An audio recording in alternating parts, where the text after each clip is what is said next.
పరమేశ్వరి అయినటువంటి ప్రత్యంగిర ఆ దేవతను గురించి ఎంత చెప్పినా తీరదు.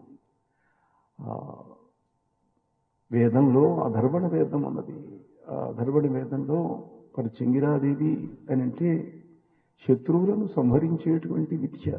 అంగిరసుడు అనేటువంటి వ్యక్తి ఆయన ఈ రుక్కులనన్నింటినీ కూడా దర్శించి చెప్పాడు.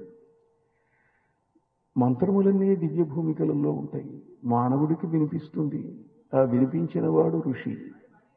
ఆయనకు వినిపించినవి దివ్యమైనటువంటి మంత్రాలు అధర్వణ వేదంలో ఉన్నాయి. 45 రుక్కులు అధిక పాఠాలతో 60 రుక్కులు మొత్తం కూడా. ఇంద్రుడు ఆయన సహాయం తీసుకునేవాడు. శత్రువులను తాను జయించలేనప్పుడు ఇంద్రుడు ప్రార్థించేవాడు. ఈయన ఆ ప్రత్యంగిర ప్రయోగం చేసి శత్రువులను సంహరించేటువంటి వాడు.